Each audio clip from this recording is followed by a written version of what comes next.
राजा परीक्षित ने जीवन भी ऐसा जिया कि मिसाल बने और उनकी मृत्यु भी ऐसी हुई कि मिसाल बने। और हंसते हंसते मरने की कला राजा परीक्षित हमें सिखाते हैं इस पूरी कथा में।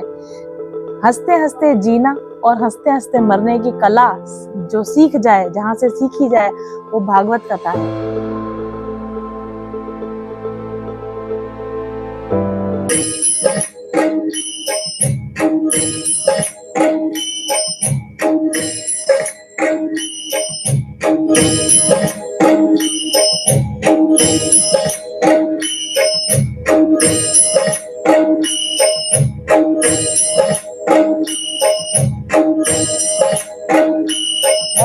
मालिक तेरे बंदे हम, ऐसे हो हमारे करम। ऐ मालिक तेरे बंदे हम, ऐसे हो हमारे करम। नेकी पर चले और बदी से टले, ताकि हंसते हुए निकले दम। ऐ मालिक तेरे बंदे हम, ऐसे हो हमारे करम। नेकी पर चले और बदी से टले, ताकि हंसते हुए निकले दम। ऐ मालिक तेरे बंदे हम।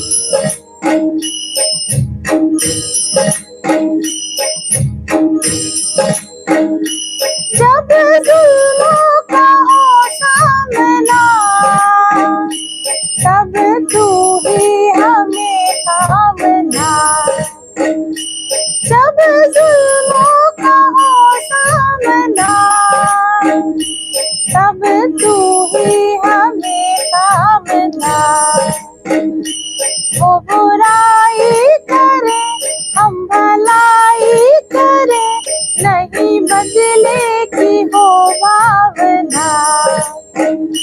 बढ़ उठे प्यार का हर कदम, और मिटे बैर का ये भरम।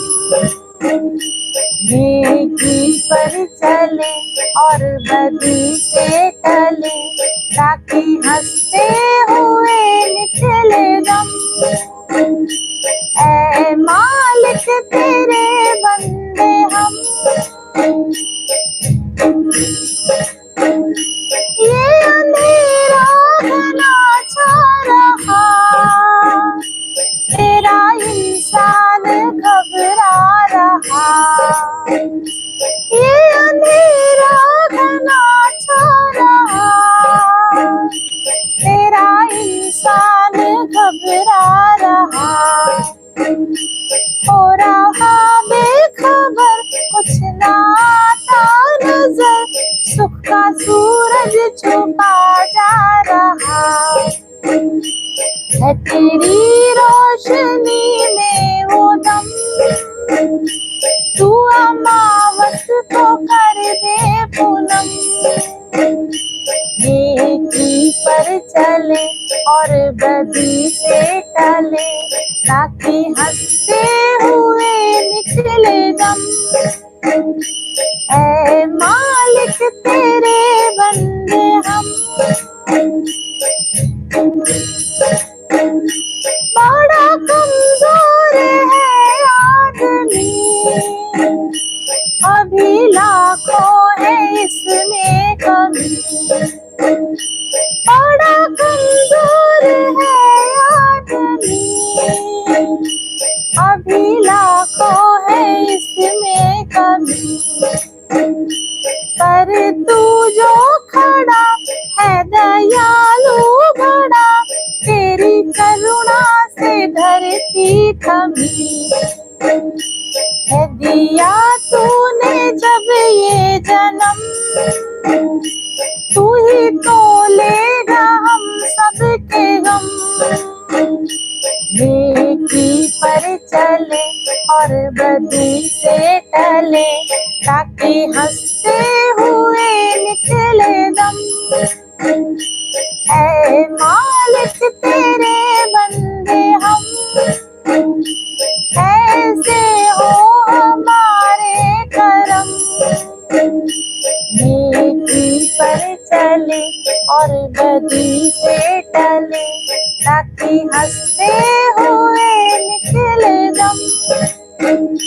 है मालिक तेरे बंदे हम।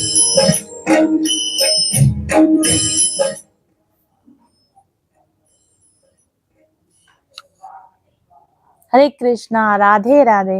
वेलकम टू टुडेज कथा सेशन। आज हम 13वें दिन की कथा में आरंभ कर रहे हैं।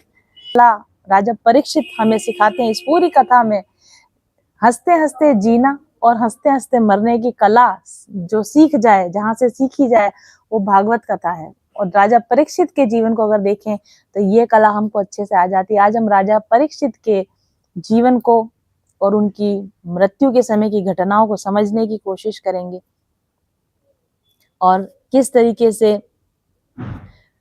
जो राजा परीक्षित के लिए पॉसिबल हो सका, संभव हो सका, वो हम सब के लिए संभव है, इसको भी समझने की कोशिश करेंगे। चलिए कथा में प्रवेश करते हैं पहले प्रणाम मंत्र के साथ। ओम श्री परमात्मने नमः। ओम श्री गणेशाय नमः। श्री कृष्णाय वासुदेवाय देवकी नंदनाय च नंद गोप कुमाराय गोविंदाय नमो नमः। त्वमेव माता च पिता त्वमेव, त्वमेव बन्धुश्च सखा त्वमेव, त्वमेव विद्या द्रविणं त्वमेव, त्वमेव सर्वं मम देव देव। हे ईश्वर, मेरी वाणी को, इस कथा को माध्यम बनाइए, आपकी भक्ति का संचरण लोगों के हृदय में हो। इस कथा से मेरा अहंकार तुष्ट न हो, लेकिन लोगों के अंदर भक्ति पुष्ट हो। हरि ओम तत्सत।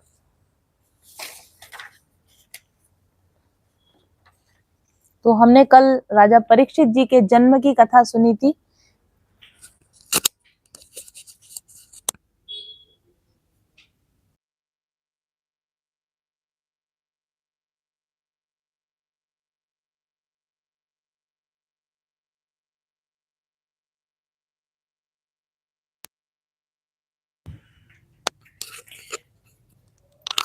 राजा परीक्षित के जन्म की कथा मैंने आपको बताई थी और राजा परीक्षित सर्वांग हर तरीके से सर्वरूप गुणी राजा है। वे बहुत अच्छी तरीके से शासन करते हैं। अश्वमेध यज्ञ के द्वारा, दिग्विजयों के द्वारा पूरी धरती के एकमात्र चक्रवर्ती सम्राट बन चुके हैं। जो राजा परीक्षित है वो चक्रवर्ती सम्राट चक्रवर्ती का मतलब समझते हैं आप? चक्रवर्ती राजा वो होते हैं जो धर्म के चक्र का प्रवर्तन करने के लिए, धर्म के चक्र को चलाने के लिए पूरी धरती पर शासन इसलिए नहीं करते हैं कि मेरा शासन हो जाए धरती के पर। अच्छा, चक्रवर्ती सम्राट हर किसी को उपाधि नहीं मिलती। सबसे अधिक धार्मिक राजा जो होता था, जो धर्म के प्रति पूरी तरीके से निष्ठावान राजा होता था, और फिर वो धर्म के चक्र के प्रवर्तन के लिए, धर्म के चक्र को चलाने के लिए पूरी धरती पर शासन करता था, एकमात्र शासन करता था और अपनी सारी प्रजा के अंदर धर्म की स्थापना करता था। धर्म को आगे रखकर जो शासन करता था, ऐसे राजा को चक्रवर्ती सम्राट कहते थे। क्योंकि राजा परीक्षित भी थे, राजा युधिष्ठिर भी थे। आपको पता है जब भगवान बुद्ध का जब जन्म हुआ था, भगवान बुद्ध का जब जन्म हुआ था तो उनके लिए पंडितों ने कहा था कि या तो ये चक्रवर्ती सम्राट बनेंगे और या फिर ये सन्यासी बनेंगे। लेकिन सन्यासी बनके भी वो चक्रवर्ती हुए क्योंकि उन्होंने धर्म का चक्र चलाया। आपको पता है धर्म चक्र प्रवर्तन कहा जाता है बुद्ध धर्म के प्रचार प्रसार को। तो जो चक्रवर्ती कौन होता है? राजा चक्रवर्ती नहीं होता, एक सन्यासी भी चक्रवर्ती हो सकता है। चक्रवर्ती वो पर्सन है, वो व्यक्ति है, वो कोई व्यक्ति भी हो सकता है, जरूरी नहीं कि कोई राजा ही हो या कोई सन्यासी। चक्रवर्ती किसके नाम के आगे लगता है? चक्रवर्ती उसके नाम के आगे लगता है जो धर्म चक्र के प्रवर्तन के लिए, धर्म की स्थापना के लिए अपने पूरे जीवन को समर्पित कर देता है। सारा अपना तन मन धन जो धर्म की स्थापना के लिए लगा देता है, उसको चक्रवर्ती कहा जाता है। तो राजा परीक्षित चक्रवर्ती सम्राट हैं और उन्होंने एक मैंने आपको संवाद दिखाया था कि उनका कलयुग के साथ में उनका संवाद हुआ, जब कलयुग गाय रूपी पृथ्वी को और धर्म रूपी बैल को प्रताड़ित कर रहा है, तब राजा परीक्षित ने कलयुग को मारना चाहा, तब कलयुग ने उनसे शरण मांगी और तब राजा परीक्षित ने उनको रहने के लिए 5 स्थान दिए और इस तरह से कलयुग प्रवेश कर गया। कलयुग जो था परीक्षित के राज्य में प्रवेश कर दिया। हालांकि थोड़ी थोड़ी जगह पर ही सही, कहीं कहीं पर ही गई, लेकिन कहते हैं ना कि एक बार अगर बुराई प्रवेश कर जाए तो वो पैर पसार लेती है। इसीलिए किसी भी चीज की मतलब बुराई को इनिशिएट ही नहीं होने देना चाहिए, बुराई को शुरू ही ना होने दो। कई बार लोग नहीं कहते सिगरेट ज्यादा नहीं पीता हूँ मैं, बस 1 सिगरेट दिन भर की पीता हूँ। वो 1 सिगरेट की 10 सिगरेट कब हो जाती है पता नहीं चलता है। हम ज्यादा नहीं पीते हैं, 1 पैक रोज लेते हैं बस थोड़ा सा खाने के बाद, वो 1 पैक का 1 बॉटल कब हो जाती है पता नहीं चलता है। हम, और ये सबसे इम्पोर्टेंट था, आप मोबाइल के अंदर ही देख लो, आप एक रील, आपको किसी ने कोई रील फॉरवर्ड करी, कोई शॉर्ट्स फॉरवर्ड किया, यूट्यूब का कोई वीडियो फॉरवर्ड किया, आपने वो एक वीडियो क्लिक किया, उसके बाद 2 घंटे तक आप रील स्क्रॉल करते रहे, वो कब वो रील ने आपका 2 घंटा खराब कर लिया आपको पता ही नहीं चलता। तो बुराई को तो क्या जड़ से ही मिटा देना चाहिए। कभी भी बुराई का ये है कि उसको आप एंटर ही मत करने दो, थोड़ा बहुत भी उसको अपनी लाइफ में एंटर ही मत करने दो। बट एनी हाउ, क्योंकि वो शरण में आ चुका था और शरणागत की रक्षा करना भी राजा का कर्तव्य है, तो इसलिए राजा परीक्षित ने क्या किया कि अपने इस कलयुग को एंटर करवा दिया। जब राजा परीक्षित ने कलयुग की एंट्री करवा दी, अब तो कुछ हो नहीं सकता, एंटर कर ही गया वो, तो धीरे धीरे उसने पैर पसारना शुरू किया। सबसे इंपॉर्टेंट पता है क्या है, कोई भी अच्छाई हो या बुराई, राजा के अंदर जो चीज होती है, राजा जिस चीज को फॉलो कर रहा है, प्रजा भी धीरे धीरे उस चीज को फॉलो करने लग जाती है। अब राजा के अंदर अगर कलयुग नहीं होगा ना, तो प्रजा में भी कलयुग पैर नहीं पसार सकेगा। इसलिए कलयुग ने सोचा कि अगर मुझे पूरी दुनिया में, कलयुग ने सोचा कि अगर मुझे फैलना है, इस राज्य में मुझे फैलना है, तो पहले राजा के अंदर मुझे प्रवेश करना पड़ेगा। जब तक राजा अधर्मी नहीं होता तब तक प्रजा अधर्मी नहीं हो सकती। भ्रष्टाचार हमेशा ऊपर से नीचे की तरफ आता है, अधर्म हमेशा ऊपर से नीचे की तरफ आता है। अगर राजा धर्मी हो तो प्रजा अधर्म कर नहीं सकती। हाँ, लेकिन राजा अधर्मी हो जाए तो फिर धीरे धीरे प्रजा भी अधर्मी हो जाती है। तो इसलिए कलयुग ने यही विचार किया कि अगर मुझे सचमुच में जीना है और सचमुच में मुझे अपने पैर पसारने हैं, तो मुझे कुछ ऐसा करना पड़ेगा कि राजा परीक्षित के अंदर ही अपने को जाके एंटर करना पड़ेगा। और कलयुग उसी दिन से जहां जहां पे राजा परीक्षित था उनका ध्यान, और उसने बड़ी अच्छी चीज मांगी कलयुग ने, स्वर्ण। अब स्वर्ण और राजाओं का तो चोली दामन का साथ है, बिना स्वर्ण के राजा नहीं होते और बिना राजा के स्वर्ण नहीं होता। तो ऐसी एक चीज मांग ली, लूप होल बोलते हैं ना, जैसे कि लूप होल जो था, ये गलती कर दी परीक्षित राजा ने स्वर्ण के बारे में उनको कह के। हालांकि स्वर्ण जो होता है वो, उसमें ईश्वर का वास होता है, ऐसा का भगवान विष्णु का वास होता है स्वर्ण के अंदर।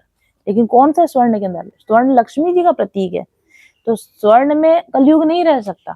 एक्चुअल में कोई भी ऐसा स्वर्ण जो कि शुद्धता के साथ कमाया गया हो, ईमानदारी के साथ कमाया गया, उस ईमानदारी के साथ कमाए हुए स्वर्ण में तो विष्णु रहेंगे, उसमें तो लक्ष्मी रहेंगी। लेकिन अधर्म के साथ कमाया हुआ अगर कोई स्वर्ण है, बेईमानी करके पैसा कमाया और उस पैसे से स्वर्ण आपने खरीदा है, अगर बेईमानी के पैसे से अगर स्वर्ण खरीदा है, तो वहां पे विष्णु जी नहीं रहेंगे, वहां पे लक्ष्मी जी नहीं रहेंगे, तो वहां पे कलयुग रह सकता है। This is the loophole in the whole story.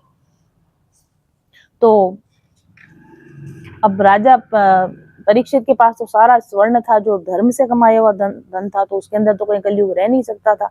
लेकिन कुछ ऐसी घटनाएं बनी, और कई बार जैसा कि हमने कहा कि भगवान निमित्त बनाते हैं चीजों को, क्योंकि आगे बड़ी घटनाएं कुछ करनी होती हैं, तो उसके बैकग्राउंड में कुछ घटनाएं होती। तो एक बार जब राजा परीक्षित जो थे वो अपने खजाने के अंदर चेकिंग कर रहे थे, खजाने का सर्वे कर रहे थे, तो उस समय में उनके पुराने खजाने के जो पुराने बॉक्सेस थे, जो उनके दादा परदादा ने ना, राजा युधिष्ठिर के समय के जो बॉक्सेस थे, उनको खुलवा के देखा कि इनके अंदर क्या है। तो उसके अंदर उसको बहुत ही सुंदर सोने का मुकुट मिला, और वो सोने का मुकुट किसका था? जरासंध का मुकुट था।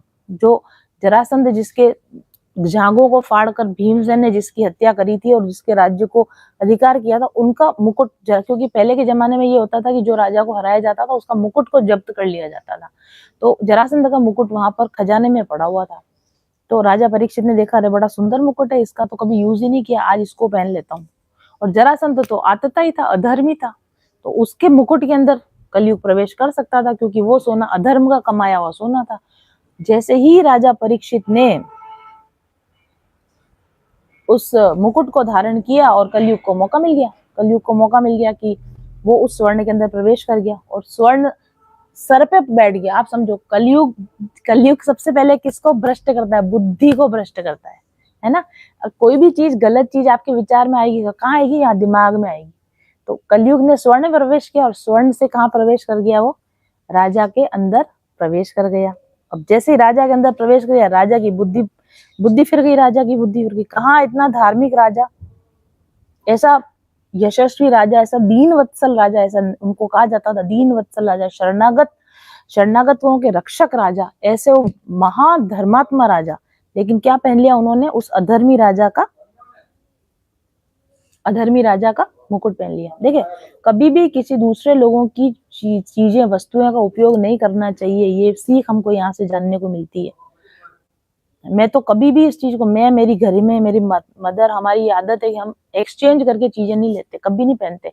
किसी और का कपड़ा नहीं पहनना, किसी और का जूता नहीं पहनना, किसी और का वस्त्र, किसी और की कोई भी चीज जो किसी के पर्सनल उपयोग में किसी ने कर ली हो, उसका उपयोग नहीं करना चाहिए। पता नहीं उसके साथ कौन सी एनर्जी जुड़ी हुई है। हो सकता है कि उस मुकुट के अंदर कुछ नेगेटिव एनर्जी जुड़ी हुई थी, होगी ही, ऑब्वियस सी बात है, होगी ही। आप किसी का कपड़ा पहनो, किसी का जेवर पहनो, किसी का जूता यूज करो, कोई भी किसी के पर्सनल उपयोग में आई हुई सामग्री को आपको यूज नहीं करना चाहिए। किसी और के बेड पे जाके नहीं बैठना चाहिए। इसीलिए तो मेहमान वगैरह जो होते हैं ना, वो कभी बेडरूम तक उनको नहीं ले जाया जाता। पता नहीं आने वाला कैसी एनर्जी लेकर आ रहा है, और पता नहीं जाने वाला कैसी एनर्जी, जिसके घर आप जा रहे हो वहां कौन सी एनर्जी। जूता, दूसरे का जूता, बाहर से कोई आता है उसका जूता बाहर क्यों खुलवाते? कोई नेगेटिव एनर्जी जूते के साथ घर में प्रवेश नहीं कर जाए। इन बातों का बहुत ध्यान रखा जाना चाहिए। लेकिन अब जब जो होना होता है तब तो वो हो ही जाता है, वो कुछ कर लो वो काम हो ही जाता है। तो ऐसा ही हुआ। तो इनने क्या किया कि कलयुग को मार देना चाहिए था ना। कलयुग को तो एक मिनट होल्ड कीजिए, मैं जरा सा, मेरा पेपर कहीं मिसिंग हो गया है। तो कलयुग को तो मार ही देना चाहिए था, लेकिन राजा परीक्षित ने कलयुग को क्यों नहीं मारा? इसके ऊपर भी कुछ कारण है। जिसका भी हमको थोड़ा सा देख लेना चाहिए कि राजा परीक्षित ने कुछ सोच समझ के कलयुग को नहीं मारा होगा। शरणागत वत्सलता तो उनके अंदर थी ही, ये बात तो सही है ही, लेकिन उसके अलावा भी कुछ तो आपने को होना चाहिए ना कि भाई आतताई को जैसे मार ही देना चाहिए, तो फिर कलयुग को क्यों नहीं मारा? तो उसके जो गुण है वो मैं आप लोगों को थोड़ा सा एक्सप्लेन करना चाहूंगी। देखिए, यहाँ पे लिखा हुआ है कि राजा परीक्षित के लाइफ में क्या हुआ कि ब्राह्मण ने श्राप दिया। श्रृंगी ऋषि ने उनको श्राप दिया। ब्राह्मण ने उनको श्राप दिया कि उनको डसने के लिए कौन आएगा? तक्षक नाग आएगा। लेकिन वे भयभीत नहीं हुए और उन्होंने क्या किया? अपनी सारी आसक्ति को तुरंत त्याग दिया और भगवान कृष्ण की लीलाओं का पान करने के लिए बैठ गए। इसमें लिखा हुआ है कि जो लोग कृष्ण लीला का पान करते रहते, कृष्ण की कथा सुनते रहते हैं, उनको अंत काल में मोह नहीं होता है। This is again a formula, note कर लीजिए। जो लोग कृष्ण की कथाओं को सुनते रहते हैं, कृष्ण की कथाओं का अमृत पान करते रहते हैं, उनको अंत काल में मोह नहीं होता है, उनको भगवान याद आते हैं, ऐसा इसमें लिखा है। It must be true. तो इसमें लिखा है कि जब परीक्षित जब तक सम्राट रहे तब तक तो कलयुग का कुछ भी प्रभाव नहीं हुआ था, ज्यादा कोई प्रभाव नहीं हो पाया था। लेकिन अधर्म का मूल कारण कलयुग है, तो अधर्म के मूल कारण जब कलयुग है तो राजा ने इनको क्यों छोड़ दिया? तो यहाँ पर क्या लिखा है देखो, भ्रमर के समान सारगराही सम्राट परीक्षित कलयुग से कोई द्वेष नहीं रखते थे। वैसे तो अच्छे लोग कभी भी किसी से द्वेष नहीं रखते हैं, सामने वाला चाहे उसमें 1000 बुराइयां हो, लेकिन जो धर्मात्मा पुरुष होगा वो द्वेष नहीं रखेगा, उससे पर्सनल ग्रजेस नहीं रखेगा, पर्सनल दुश्मनी नहीं पालेगा उस व्यक्ति से। तो उनको भी कलयुग से कोई पर्सनल द्वेष नहीं था। लेकिन इसमें क्या लिखा है? इसमें कलयुग में एक बहुत बड़ा गुण है। क्या गुण है? कलयुग में बहुत बड़ा गुण है कि पुण्य कर्म, दिस इज डबल अंडरलाइन कर लेना, आप इस बात को लिख लेना, ठीक है। पुण्य कर्म तो संकल्प मात्र से ही फलीभूत हो जाते हैं। कलयुग में पुण्य कर्म, अच्छे कर्म केवल संकल्प मात्र से ही फल दे देते हैं। आपने किसी अच्छे काम को करने का केवल संकल्प भी ले लिया तो आपको पुण्य मिल जाएगा। आपने सिर्फ मन में ऐसा संकल्प भी लिया कि मैं जीवन में कभी भागवत कथा कराऊंगी, आपको तुरंत उसका फल मिल जाएगा। सोचा है अच्छे काम को करने का, सिर्फ आपने सोचा है कि मेरी इच्छा है कि मैं अनाथ बच्चों की मदद करूं, आपको फल मिल गया। मैं सोचती हूँ कि मैं दीन दुखियों की, रोगियों की सेवा करूं, संकल्प लिया, मतलब मन से लेना, कहने के लिए नहीं लेना, दिल से ऐसी इच्छा भी होनी चाहिए। संकल्प का मतलब दिल से उठी हुई कोई बात।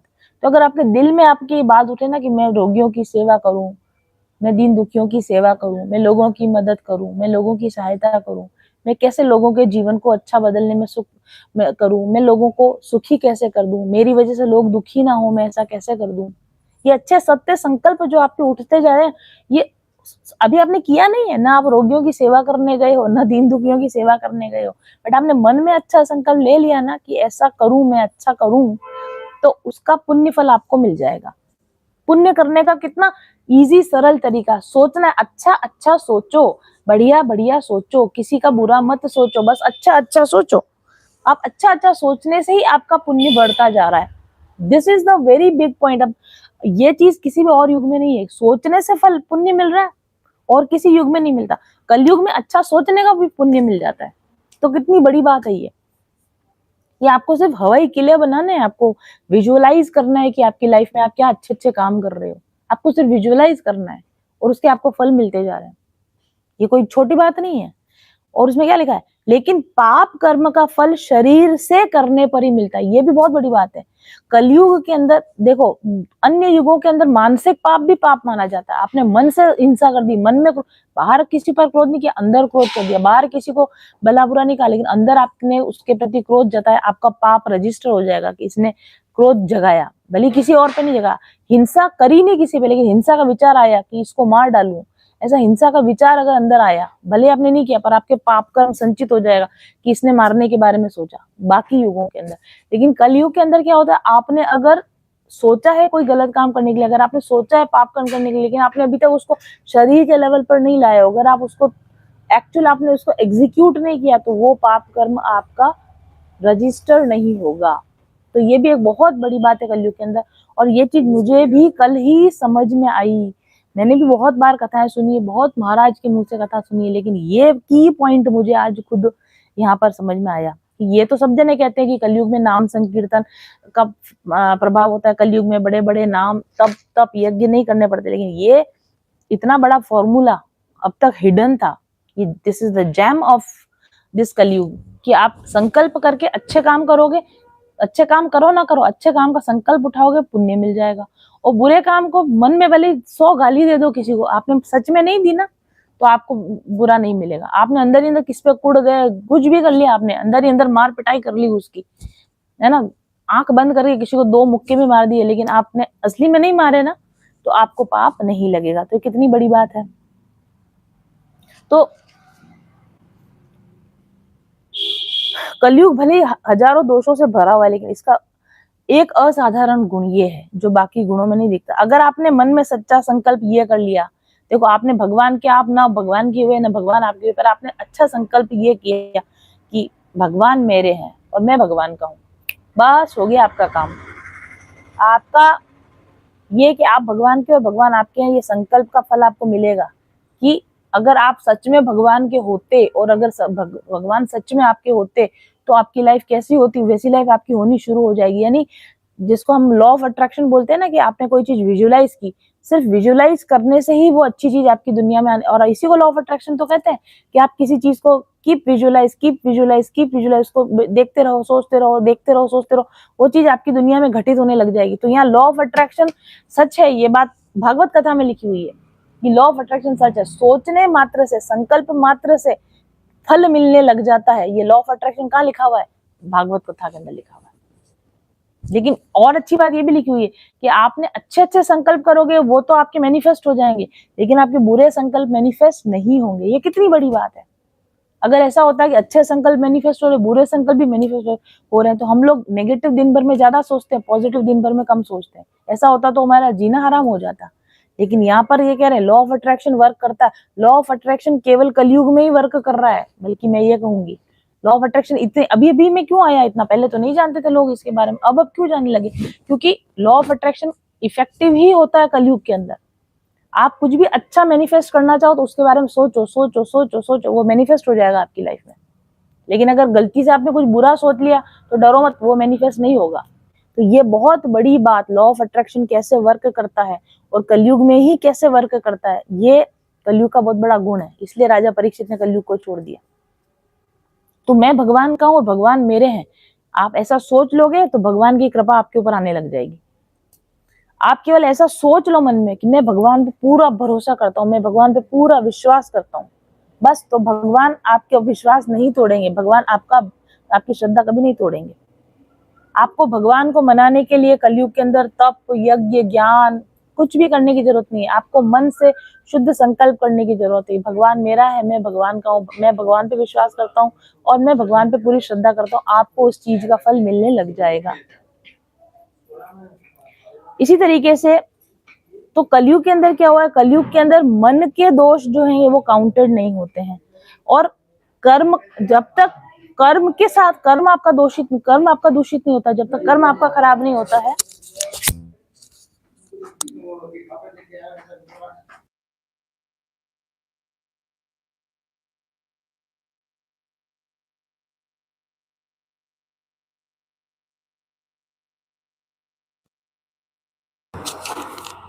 तो कलयुग में अगर आपने, जब तक आपका कर्म दूषित नहीं है आपको पाप नहीं लगेगा, मन दूषित होने का पाप नहीं लगता है, और मन में अगर शुद्ध संकल्प उठा तो उसका पुण्य मिल जाता है।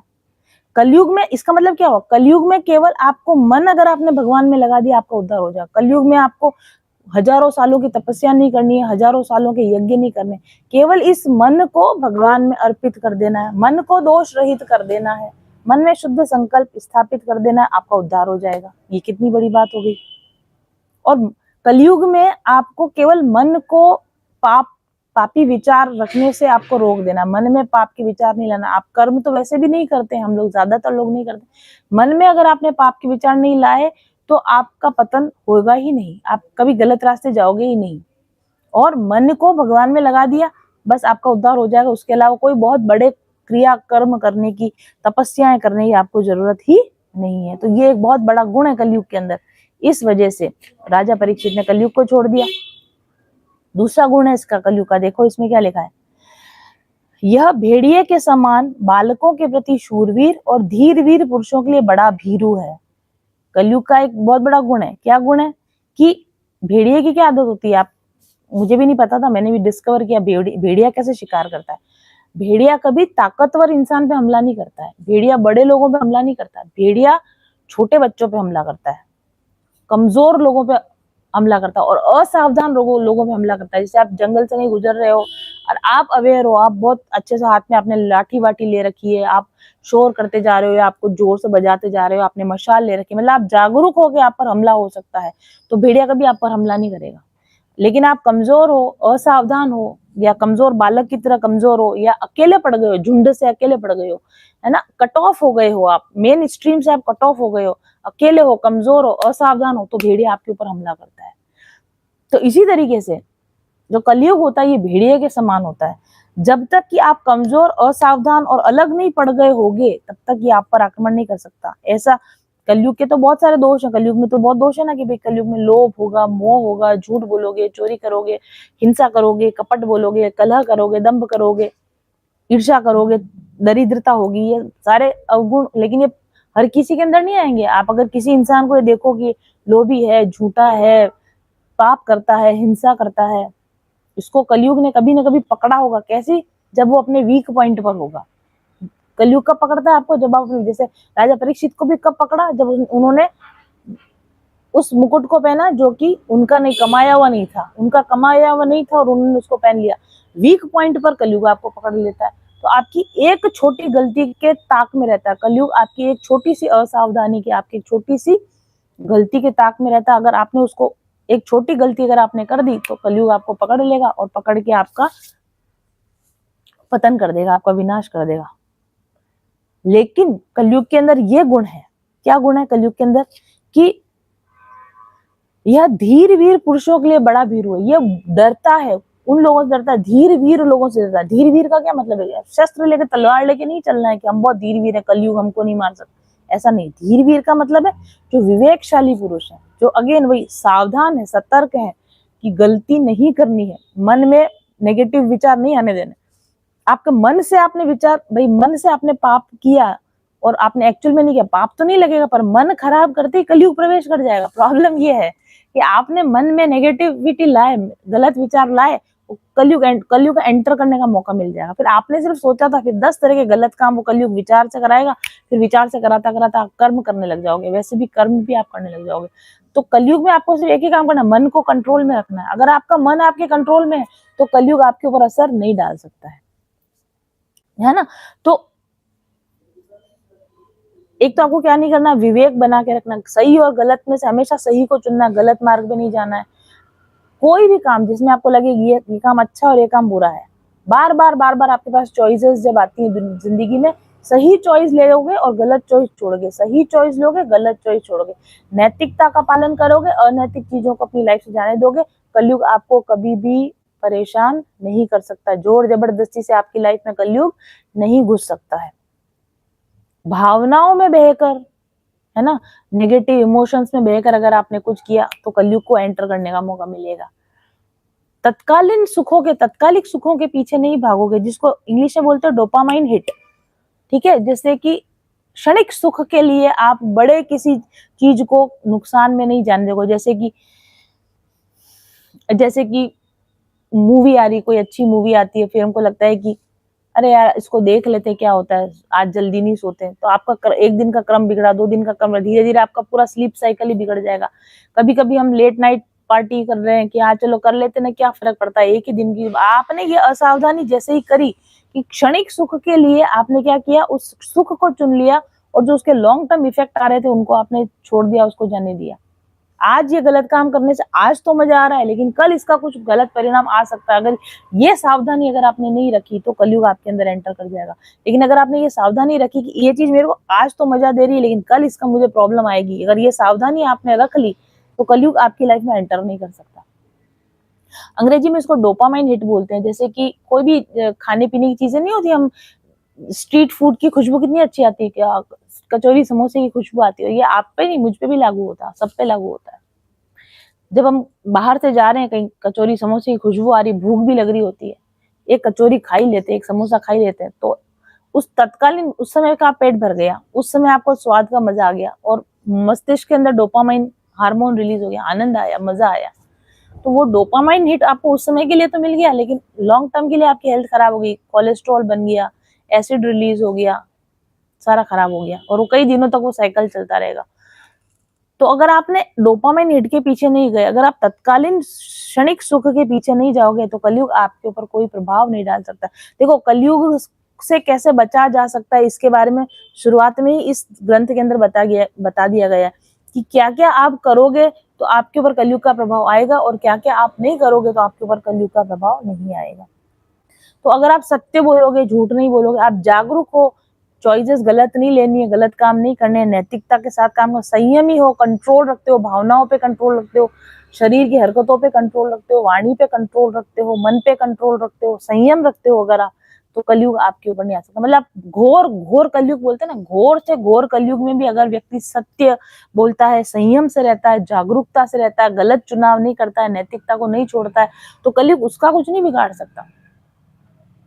ठीक है, हाँ, लेकिन अगर आप लापरवाह हो गए जिंदगी के प्रति, सेल्फ केयर के प्रति, भावनाओं के प्रति लापरवाह हो गए हो, आत्मनिरीक्षण नहीं करते हो, सेल्फ इंक्वायरी नहीं करते हो, बार बार खुद को नहीं चेक करते रहते हो कि मैं कुछ गलत तो नहीं कर रहा, मैं कुछ गलत तो नहीं सोच रहा, मैंने कोई गलत डिसीजन तो नहीं लिया, मैंने कोई गलत काम तो नहीं किए, अगर आप आत्मनिरीक्षण नहीं करते जा रहे हो और फिर ये अरे छोड़ो कुछ नहीं होता, ऐसे लापरवाह टाइप का है ना, अरे कुछ नहीं होता, एक समोसा खाने से कुछ नहीं होता, अरे कुछ नहीं होता, एक दिन लेट सोने से कुछ नहीं होता, अरे एक दिन माला नहीं करी तो कुछ नहीं होता, एक दिन मेडिटेशन नहीं किया कुछ नहीं होता, इस तरीके से आप अरे ठीक है मतलब अच्छी चीजों को आप क्या करते हो, टालते हो और बुरी चीजों को आने देते हो, कुछ नहीं होता करके, तो कलयुग आपको 100% पकड़ेगा।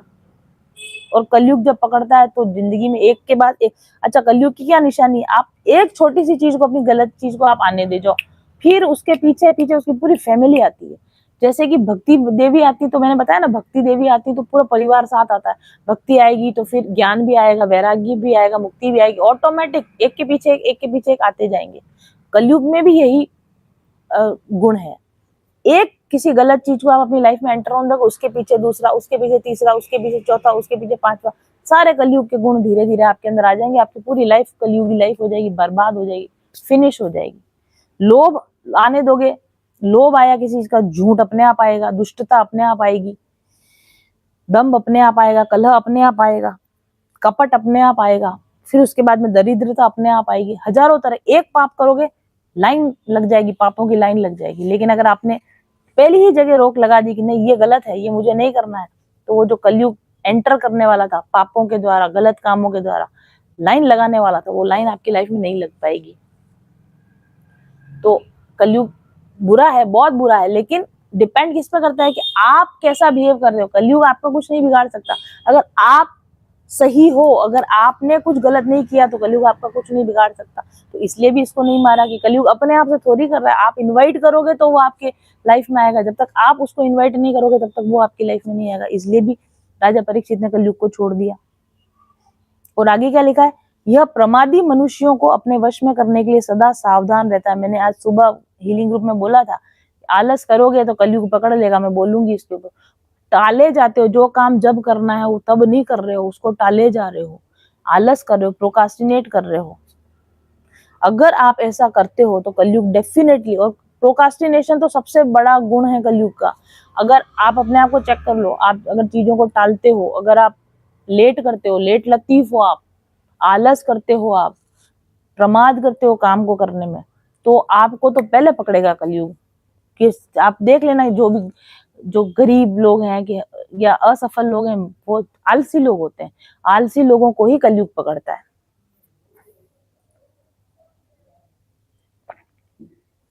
ठीक है, तो इस वजह से कि चलो आलसी हो गए तो ये तो आपकी गलती, कलयुग की थोड़ी गलती है।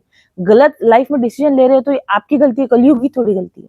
कलयुग तो बेचारा सिर्फ संकल्प करने से आपको पाप पुण्य के फल दे रहा है। मन से पाप कर रहे हो तो भी आपको कुछ फल नहीं दे रहा। इससे बढ़िया और क्या युग होगा, ये सोच के भगवान परीक्षित ने कलयुग को छोड़ दिया था। ठीक है, लेकिन छोड़ दिया तो वो तो उन्हीं के सर पे चढ़ गया, एक दिन उन्हीं के सर पे चढ़ गया। जरासंध का मुकुट धारण किया राजा परीक्षित ने, और मुकुट धारण करते ही बुद्धि बिगड़ी। ठीक है, बुद्धि बिगड़ते ही क्या, जरासंध कैसा इंसान था, हिंसक प्राणी था। अभी हमने क्या बोला कि कलयुग कहाँ रहता है, हिंसा करने में कलयुग रहता है। तो अब जैसे ही बुद्धि बिगड़ी, सबसे पहला विचार क्या है, शिकार करने जाऊंगा, हिंसा का विचार आया। कहां पर वो दीन दयालु भगवान, पालक भगवान, वन्य जीवों की रक्षा करने वाले भगवान, आश्रम बनवाने वाले राजा, है ना, और जंगल के जानवरों की, जंगल के पशु पक्षियों की, आदिवासियों की रक्षा करने वाले, और उनके दिमाग में क्या विचार आया, मैं शिकार करने जाऊंगा, हिंसा का विचार आया।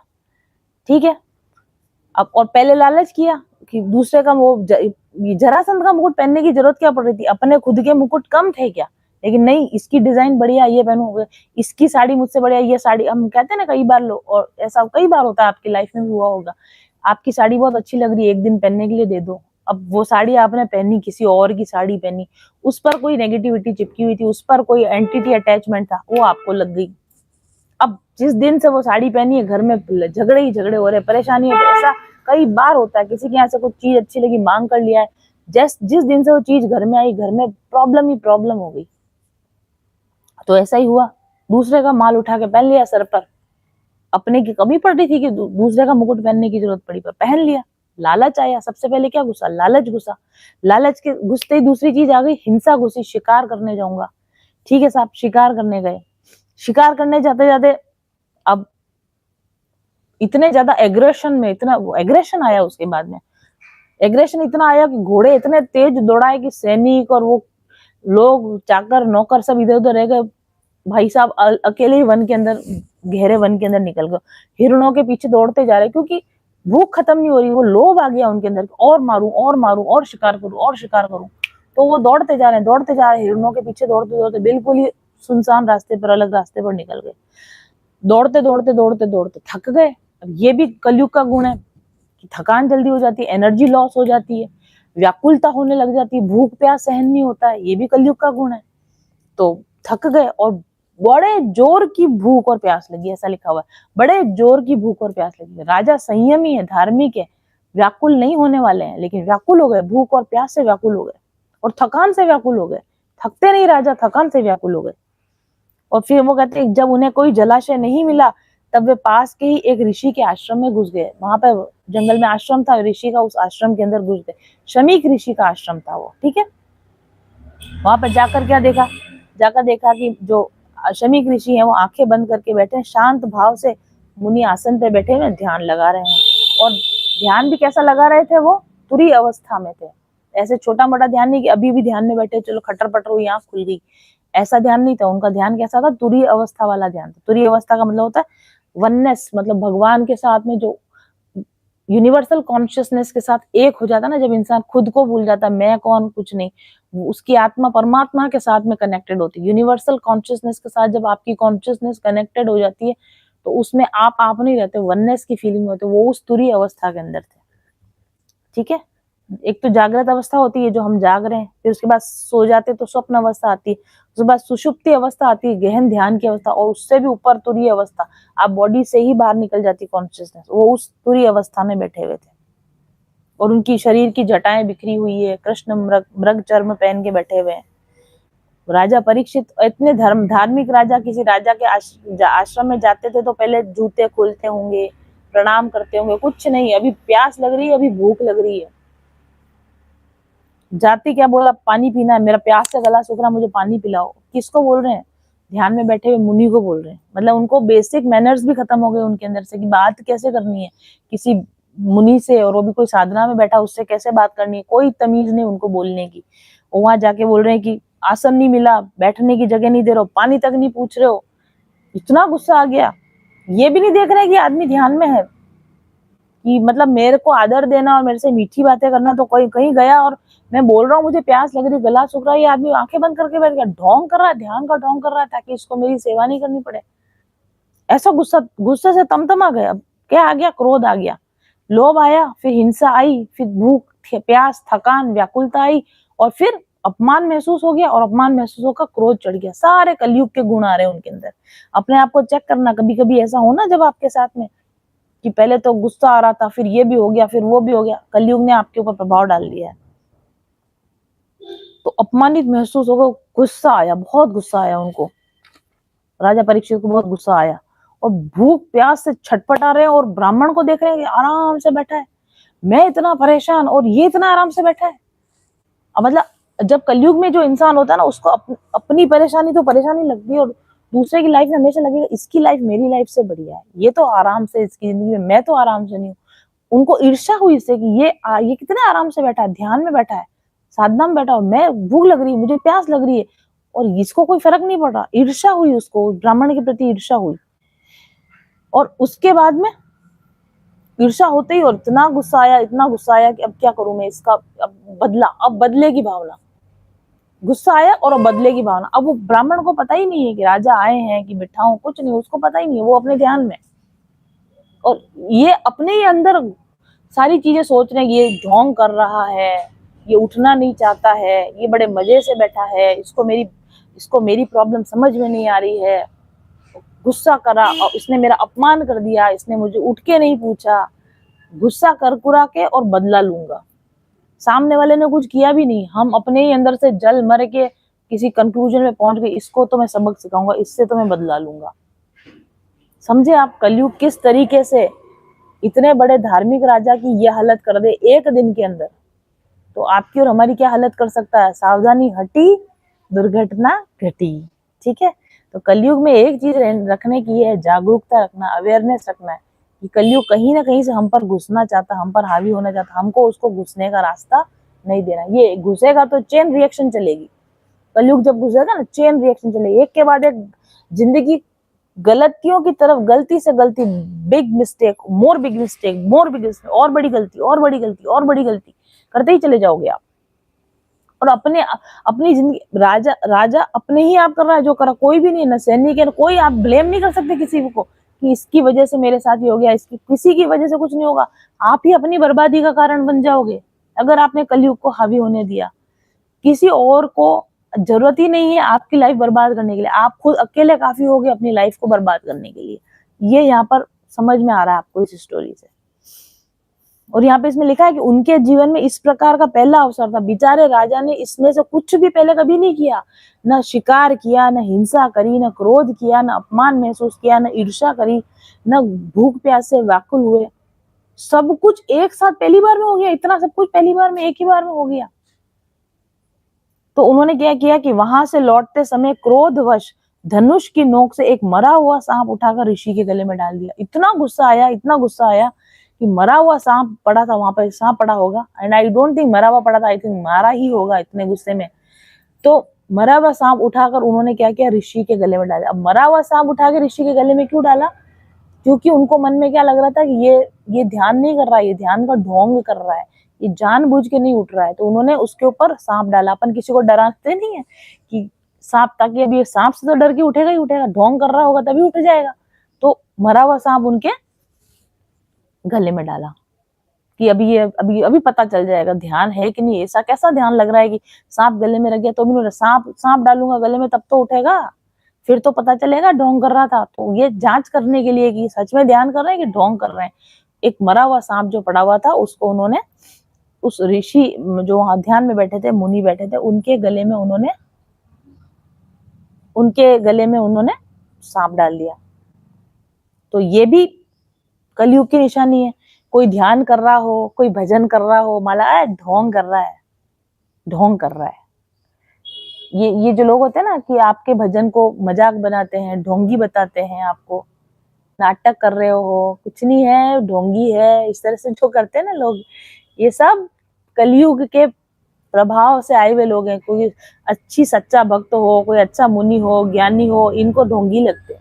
सब पाखंडी है, सब बहुत पाखंडी है जरूर है, लेकिन सब नहीं है, लेकिन इनको सभी वैसे ही नजर आते हैं। तो ये भी कलयुग की निशानी है कि भक्त होगा, ध्यानी होगा, तो उसको डिस्ट्रैक्ट करेंगे, जा जाके मरा हुआ सांप डाल रहे हैं, ध्यान भंग करने की कोशिश कर रहे हैं, उसको जा जाके परेशान करेंगे, पोक करेंगे, ऐसी हरकतें करेंगे कि उसकी साधना भंग हो जाए, फिर हमको मजा आए, है ना, फिर हम उसके ऊपर ब्लेम डालें, तुमने तो ऐसे बोला। उसने कुछ बोला ही नहीं, मुनि ने कुछ बोला ही नहीं, मुनि ने ना अपमान किया, ना मुनि ने कुछ बोला, तुमने ये किया, मुनि के ऊपर क्रोध भी कर दिया, मुनि पे ईर्ष्या भी कर दी, मुनि से बदला भी ले लिया, और मुनि को कोई मतलब ही नहीं है।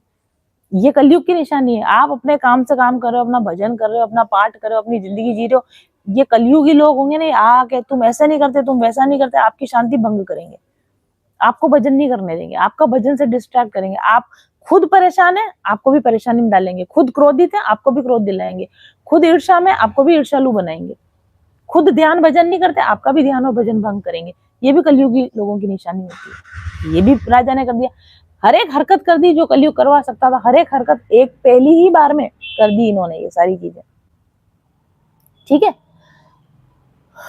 तो इस तरह, और कलयुग जब आता है तो डाउट्स आते हैं, कंफ्यूजन आते हैं कि पता नहीं क्या है, एंगर आ रहा है, सारी नेगेटिव फीलिंग जो होती है कलयुग की वजह से आदमी के अंदर आ जाती। कैसे आ जाती? प्रत्यक्षता आप देख लो, राजा परीक्षित के ऊपर प्रैक्टिकल करके दिखाया है भागवत के अंदर कि कलयुग ऐसे ऐसे ऐसे ऐसे करता है। अपने आप को चेक कर लेना। ठीक है, डाल दिया, मरे हुआ भाड़ में जाओ डाल दिया उसको, सांप को डाल दिया और निकल गए। ठीक है भाई, निकल गए। इधर क्या हुआ कि शमीक ऋषि का जो पुत्र थे, श्रृंगी ऋषि, वो आश्रम के बाहर थे, छोटा बच्चा था, ज्यादा बड़े नहीं, कुमार अवस्था में थे। वो दूसरे ऋषि कुमारों के साथ में खेल रहे थे। किसी ने आकर उनको बोला कि अरे कोई आया, राजा कोई आया था शायद, तो तुम्हारे पिताजी ध्यान करें, उनके गले में सांप डाल के चला गया। उसने जाकर देखा, अरे मेरे पिताजी के साथ में ऐसा, ये बेचारे धार्मिक आदमी ध्यान में बैठे, तुरीय अवस्था में बैठे, इनको तो पता भी नहीं कौन आया कौन गया, इनके अंदर, इनके ऊपर सांप डाल के चला गया। याद है कौन सांप डाल के गया? पता लगाया, शायद ध्यान में पता लगाया हो या कहीं से पता लगाया हो कि राजा परीक्षित ने ऐसा काम किया है। अच्छा, राजा परीक्षित मतलब क्षत्रिय, क्षत्रिय तो ब्राह्मणों के क्या होते हैं? सेवक होते हैं। क्षत्रियों को नीचा माना जाता ब्राह्मणों से, कि तुम हमसे नीचे होकर हमारे दास हो, तुम ब्राह्मणों के दास हो, और तुम अपने स्वामी का ऐसा तिरस्कार करके गए, ऐसा अपमान करके गए, ब्राह्मणों का अपमान करके गए क्षत्रिय होकर। बहुत गुस्सा आया उनको। उन्होंने क्या बोला, तुमने मर्यादा तोड़ी है, अब तुमने मर्यादा तोड़ी ना तो मैं तुमको दंड देता हूँ। और अपने तपोबल से श्राप दिया उसको। श्राप भी ऐसे नहीं लगता, तपोबल होना चाहिए उसके लिए। तो तपोबल से उनको श्राप दिया। क्या बोला कि परीक्षित, तुमने मेरे पिता का अपमान किया, मर्यादा का उल्लंघन किया है, इसलिए मेरी प्रेरणा से, because of my true intentions, आज के 7वें दिन तक्षक सर्प तुमको डस लेगा, टिट फॉर टैट। तुमने मरा हुआ सर्प डाला ना, अब सर्प ही तुमको मारेगा। बदले की, देखो राजा ने बदले की भावना से कुछ किया, तुरंत टिट फॉर टैट हुआ। बदले की भावना से वही सर्प उनको डसेगा। वो उन्होंने मरा हुआ सर्प डाला, इनको जिंदा सर्प डसेगा। तो ये कलयुग का प्रभाव है। आप बदला लोगे, फिर बदले के बदले में और बदला होगा। Tit for tat, tit for tat. आप किसी का बुरा करो, फिर आपका वो और डबल बुरा करे। ये कलयुग का लक्षण है। तो आपने किसी और के लिए कुछ गलत किया, तुरंत उस गलती का आपको फल मिलेगा। ये भी कलयुग का लक्षण है। ठीक है, टिट फॉर टैट हो गया उनके साथ, तुरंत ही हो गया, सेम डे हो गया।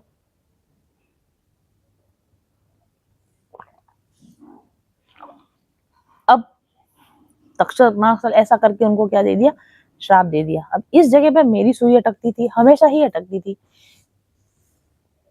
क्योंकि यहाँ पर हर चीज ना, रियल घटना तो घटी ही है।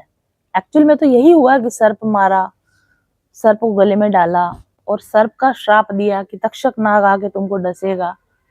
तो ये घटना तो घटी ही है, लेकिन मैं ऐसा सोचती थी कि सांप का एग्जाम्पल क्यों लिया गया, मतलब सांप डाला फिर सांप ही आके क्यों डसेगा। मैं ऐसा सोचती थी कि श्रृंगी ऋषि को ऐसा क्या सूझा कि सांप तुमको डसेगा। और भी तो कुछ बोल सकते थे, भस्म हो जाओगे, कोई दुर्घटना हो जाएगी, तुम्हारी अकाल मृत्यु हो जाएगी, तुमको हार्ट अटैक आ जाएगा। ऐसा क्यों नहीं, ऐसा क्यों बोला, तक्षक नाग आके तुमको डसेगा, ऐसा क्यों बोला।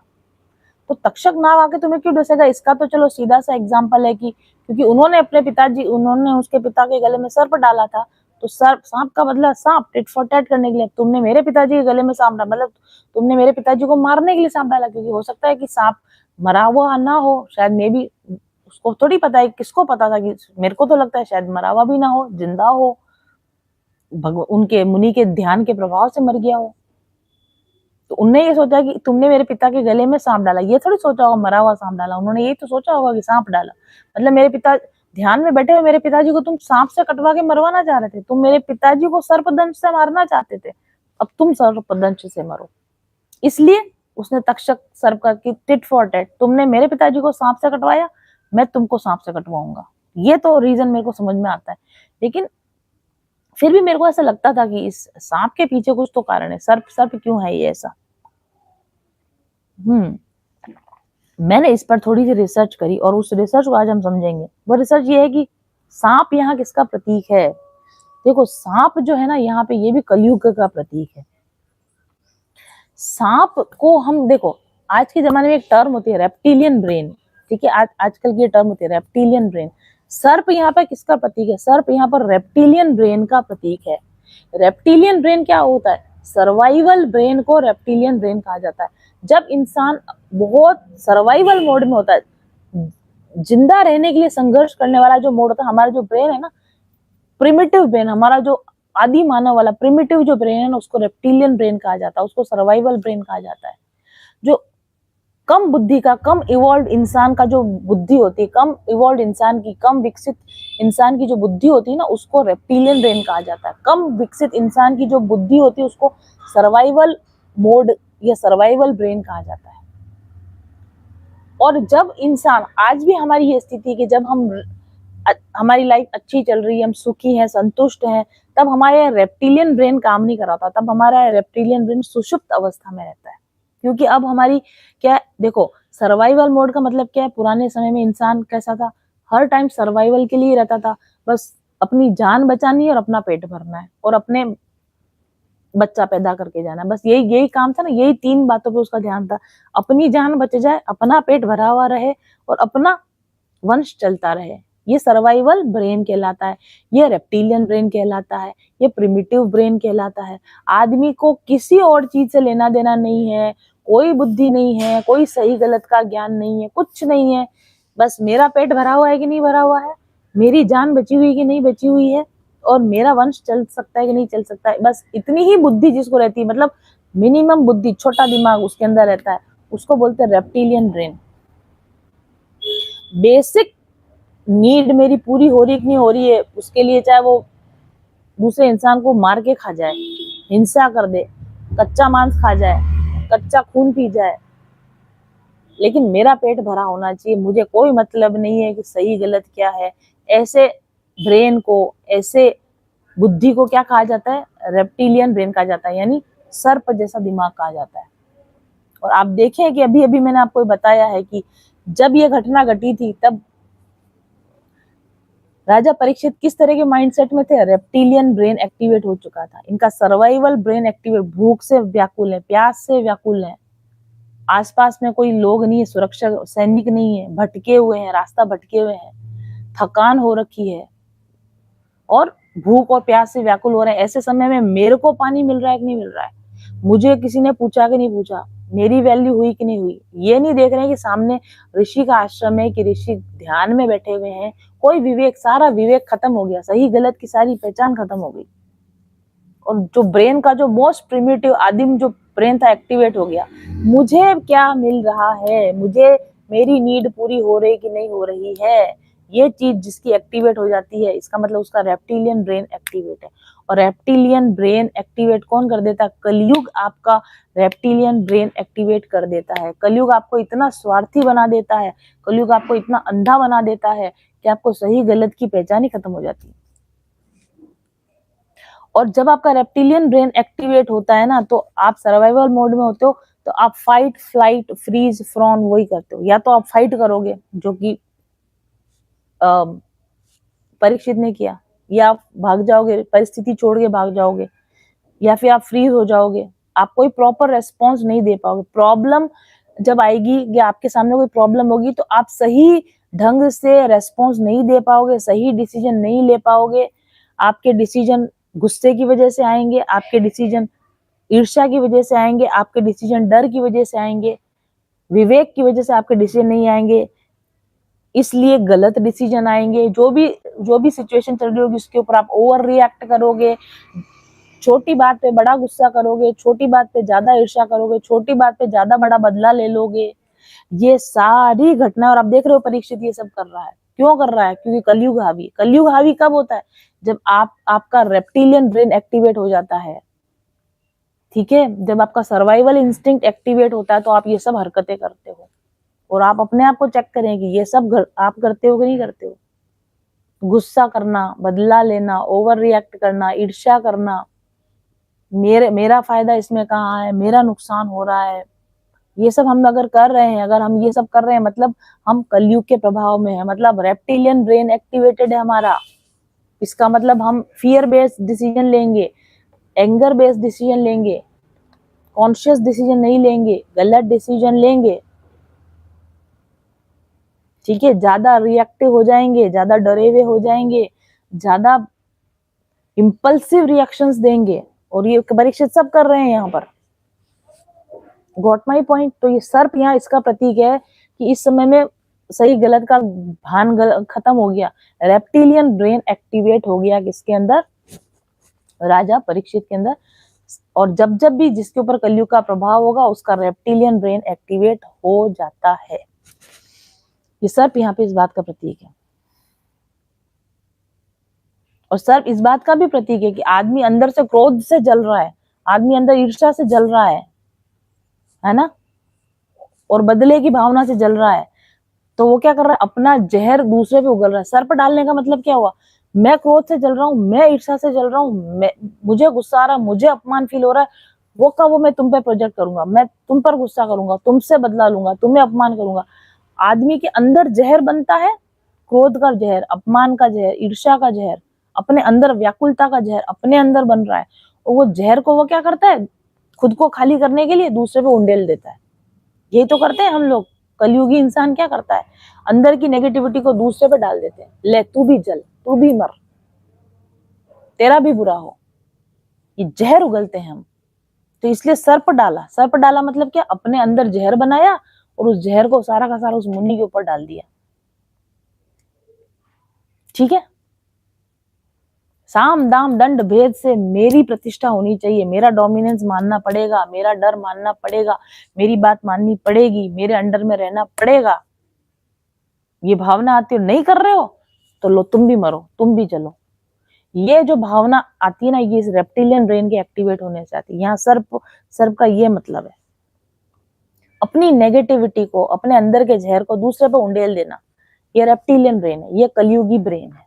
और यहाँ पर परीक्षित आपको ये सब हरकतें करके दिखा रहे हैं कि देखो कलयुग का ऐसा प्रभाव होता है, कैसे आपके बुद्धि भ्रष्ट होती है, कैसे आपके बुद्धि के अंदर ये सारी फीलिंग्स आने लग जाती है जब आपका कलयुग एक्टिवेट हो जाता है अपने अंदर।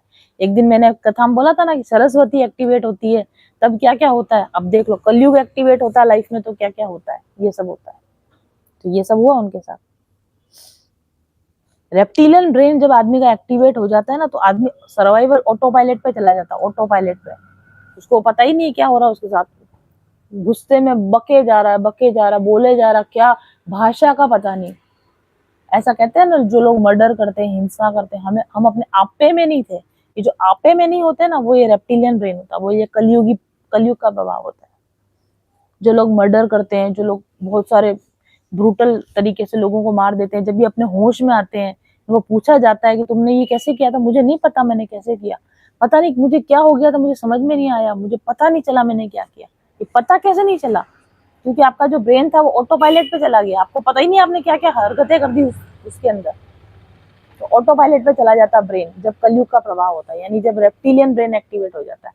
तब आप दूसरे के गले में सांप डाल दोगे, मतलब आपको वो सांप मरा हुआ नहीं था, वो सांप जिंदा था, उन्होंने उसको मारने के लिए डाला था उसको, मर तो वो बाद में गया होगा ऋषि के प्रभाव से। आप जरा सा आपको पानी नहीं मिला, आप दूसरे को मारने को तैयार हो गए। आपको पानी नहीं मिला, आप दूसरे को जहर देने को तैयार हो गए। ये जो स्थिति बनती है ना, ये कलयुग की वजह से बनती है।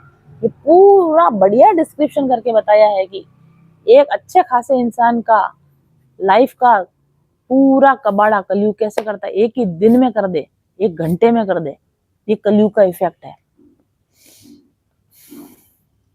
आदमी को मैं कौन हूं, सामने वाला कौन है, बोध ही खत्म हो जाता है कि सामने मेरी माँ है कि पिताजी है कि बेटी है कि बेटा है, कि लिहाज ही खत्म हो जाता है, रिश्तों का लिहाज, गुरु है मेरा कि कौन है ये मेरा, लिहाज ही खत्म हो जाता है। सब कुछ गलत हरकत कर देता है आदमी जब कलयुग के प्रभाव में होता है। इसका अपोजिट कौन सा ब्रेन होता है आप पूछोगे? Reptilian brain. रेप्टिलियन ब्रेन जब एक्टिवेट होता है तो ये सब होता है। कलयुगी ब्रेन जब एक्टिवेट होता है तो ये सब। दूसरा ब्रेन होता है हायर ब्रेन, बैलेंस्ड ब्रेन जो आपका होता है, काम ब्रेन, कूल ब्रेन। जब आपका आपका हायर ब्रेन एक्टिवेट होगा ना तो उसका बिल्कुल उल्टा होगा।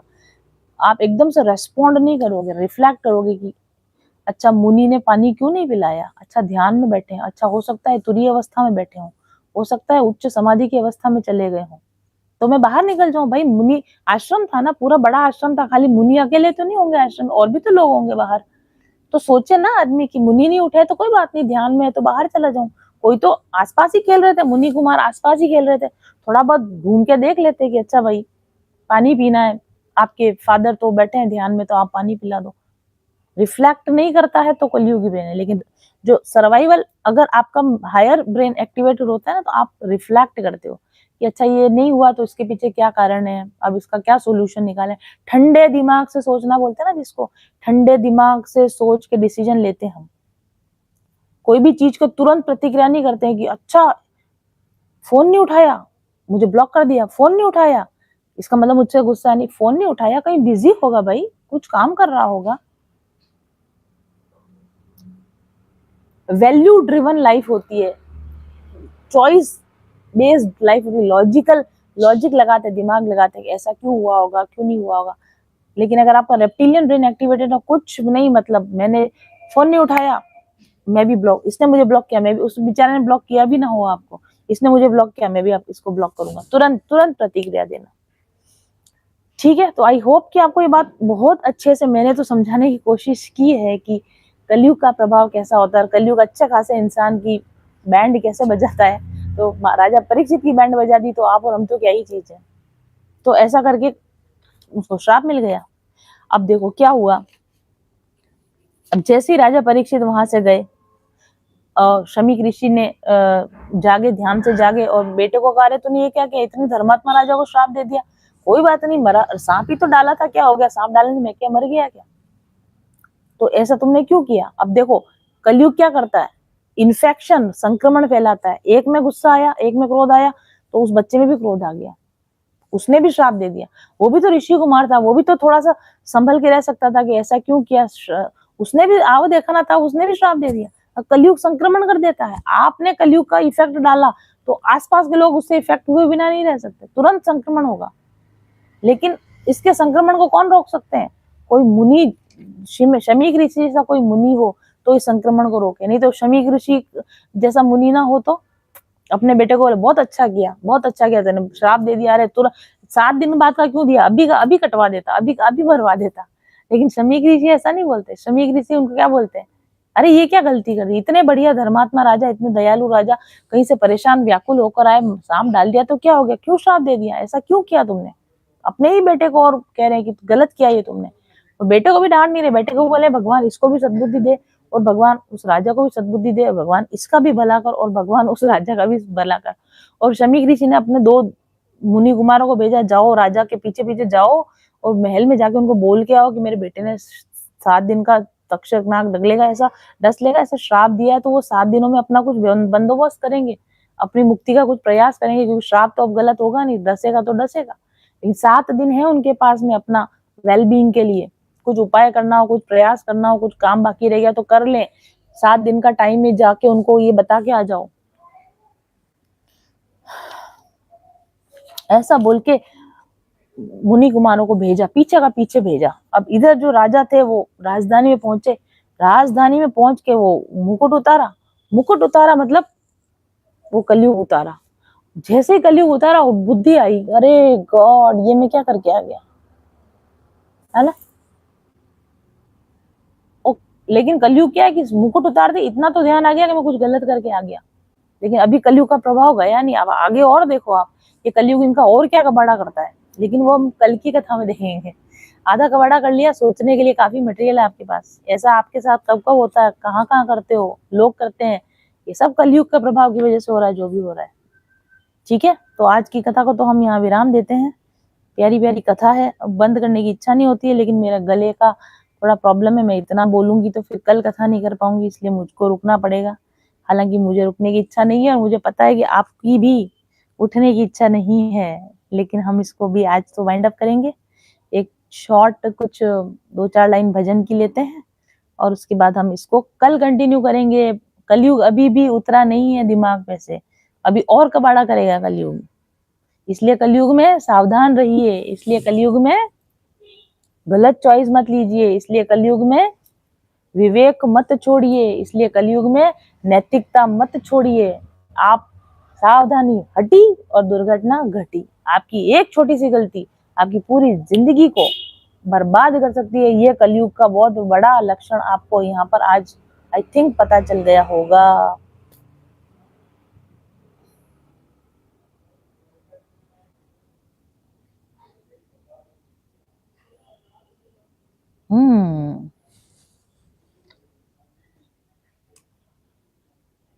Zebronics, always ahead. Bluetooth mode.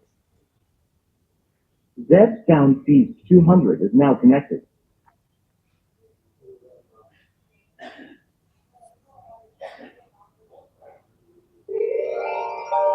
इसलिए कलयुग में हमेशा क्या करना चाहिए, ये सब ना हो हमारे साथ। भगवान की शरण में बने रहो, भगवान को बोलते रहो बचा लेना, बचा लेना, बचा लेना, बचा लेना। भगवान की शरण में रहो। कलयुग में एक ही कलयुग से कोई बचा सकता है तो कृष्ण बचा सकते हैं, और कोई आपको कलयुग से बचा नहीं सकता, आपको हमको।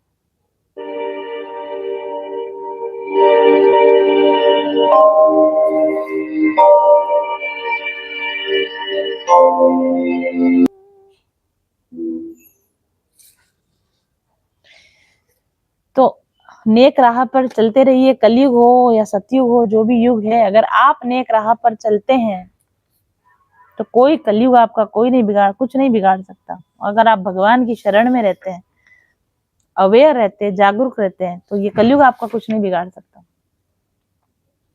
और जब जब जहां से बुद्धि आ जाए, जब जहां से सद्बुद्धि आ जाए ना, वहीं से मार्ग पलट लें। परीक्षित राजा ने एक ही दिन में अपनी जिंदगी पूरी बर्बाद कर ली कलयुग के कारण, लेकिन जब बुद्धि आई उसी समय, वहीं से, उसी क्षण से भगवान की तरफ मुड़ गए। कल देखेंगे कलयुग का क्या आगे प्रभाव रहा, परीक्षित राजा को क्या दंड मिला, और कैसे उन्होंने उस दंड को स्वीकार करने के बाद अपने आप को भगवान के चरणों में समर्पित करके 7 ही दिनों में अपनी जिंदगी को सुधार लिया। हम भी सुधार सकते हैं। आज से पहले जो कुछ भी गलतियां करी हो, कलयुग के प्रभाव की वजह से जो कुछ भी हो चुका हो, भूल जाइए, छोड़ दीजिए। आपके पास भी 7 दिन है, सोम मंगल बुध गुरु शुक्र शनि रवि। 7 दिनों में आप भी चाहें तो अपनी जिंदगी बदल सकते हैं। अब भी समय है, कृष्ण की ओर मुड़ जाइए, कलयुग आपको छोड़ देगा। आज की कथा को हम यही विराम देते हैं। कथा के लिए जय घोष करेंगे, बोलिए श्रीमद्। है ना इसकी जय करने लायक? ठीक है, ये जय करने लायक है या नहीं, यस और नो? तो जय कीजिए, लिख कर जय कीजिए, कमेंट कीजिए। कथा को केवल सुनिए मत, कथा से आपने क्या सीखा एक पैराग्राफ बनाइए 4-5 लाइन का, वीडियो में कमेंट कीजिए। जब ये वीडियो में आएगा ना, इसका वीडियो कमेंट कीजिए नीचे। मुझे भी तो जानना है कि आप लोग इससे क्या सीख रहे हैं या क्या जान रहे हैं या आपका क्या अनुभव हो रहा है। लिख कर कथा के नीचे कमेंट कीजिए, इस वीडियो को लाइक कीजिए, इसको अपने लोगों के साथ शेयर कीजिए, अपने स्टेटस पर शेयर कीजिए, फेसबुक पर शेयर कीजिए, और जिन लोगों को आप इस कथा को देना चाहते हैं, पहुंचाना चाहते हैं, उनको शेयर कीजिए। और मेरे वीडियोस के नीचे हाइप बटन आता है, उस हाइप बटन को हाइप कीजिए। मेरे वीडियो को आप यूट्यूब को बताइए कि this is a good video, this is a good content. ये जाना चाहिए ज्यादा लोगों तक। आपकी इतनी मदद से ये कथा और अधिक लोगों तक पहुंच पाएगी। तो चलिए जय घोष के साथ आज की कथा को विराम देते हैं। बोलिए श्रीमद् भागवत महापुराण की जय, भक्त वत्सल भगवान की जय, आप सभी सुनने वाले भक्तों की जय, अपने अपने माता पिता गुरुदेव की जय। हरे कृष्ण कृष्ण कृष्ण हरे हरे, हरे राम राम राम हरे हरे। हरे कृष्ण कृष्ण कृष्ण हरे हरे, हरे राम राम राम हरे हरे। हरे कृष्ण कृष्ण कृष्ण हरे हरे, हरे राम राम राम हरे हरे। हरे ओम तत्सत।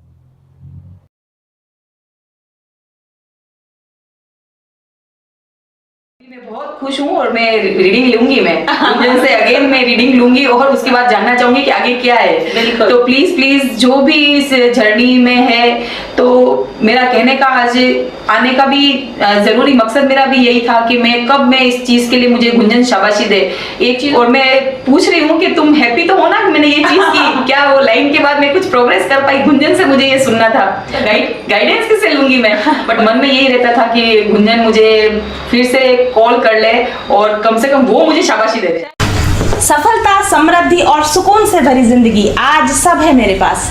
क्या ये हमेशा से ऐसी ही थी? नहीं।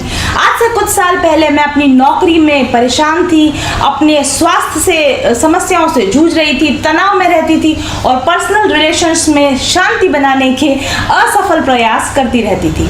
उच्च शिक्षा और अच्छे आर्थिक बैकग्राउंड के बावजूद जिंदगी में जैसे कुछ भी मन पसंद नहीं घट रहा था। ऊपरी तौर पर सब कुछ अच्छा था, लेकिन अंदर से जैसे मैं खोखली हुए जा रही थी, खाली हुए जा रही थी।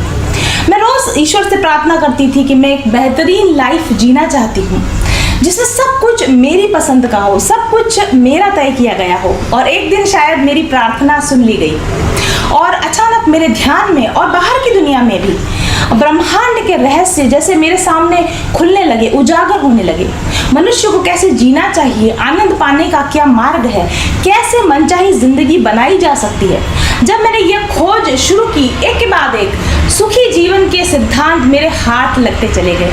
फिर क्या था, रिसर्चर तो मैं पहले से थी ही, खुद पर ही एक्सपेरिमेंट्स करने लगी। जैसे जैसे सफलता के सूत्र मेरे हाथ लगते जाते थे, खुद पर अप्लाई करती जाती थी और देखती थी कि क्या सही है और क्या गलत। तो लगभग 2 साल की रिसर्च, अथक प्रयास और निरंतर अभ्यास के बाद आखिरकार मेरी ट्रांसफॉर्मेशनल जर्नी समाप्त हुई और मैंने अपने आप को एक नए अवतार में पाया।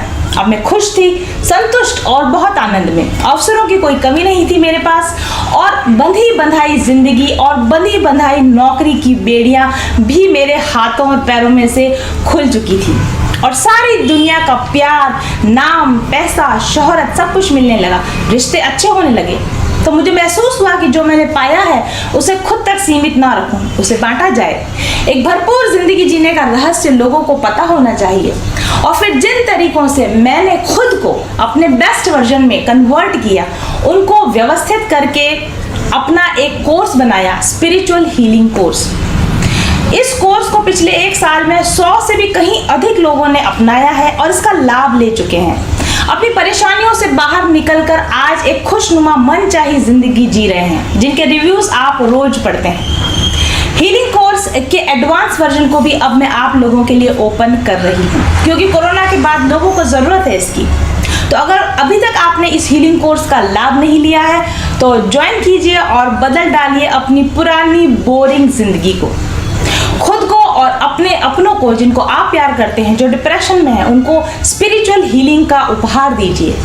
इस कोर्स को यदि आप पूरा कर लेंगे तो गारंटी देती हूँ मैं आपको कि आप अब की तरह नहीं रहेंगे, बल्कि एक बेहतरीन जीवन में प्रवेश करेंगे। जीवन की अब तक की बेस्ट टाइमलाइन पर जंप करना चाहते हैं तो आज ही रजिस्टर कीजिए अपना नाम माइंडफुल जर्नी के स्पिरिचुअल हीलिंग कोर्स में और शुरू कीजिए मेरे साथ अपनी ट्रांसफॉर्मेशनल जर्नी। अपना बेस्ट वर्जन बनने की दिशा में पहला कदम व्हाट्सएप कीजिए मेरे ऑफिस नंबर 7424830300 पर आज ही। पारस होता है ना मैम, एक तरीके से पारस हैं, और जैसे ही उन्होंने हमें टच किया, हमसे जुड़ी, मतलब हम उनसे जुड़े, हमारी लाइफ भी अच्छी होने लग गई। अब मैं बहुत खुश हूँ, बहुत खुश। मेरी फैमिली लाइफ बहुत अच्छी होगी। लड़ाई झगड़े जो चिक चिक चिक चिक चलती थी सब खत्म हो गई। कहूँगी कि वो एक धरती की एंजल है। ईश्वर ने उन्हें चुना है कि जिस चीज को हम नहीं देख पा रहे वो हमें दिखाए और हमारा रास्ता सुगम करे।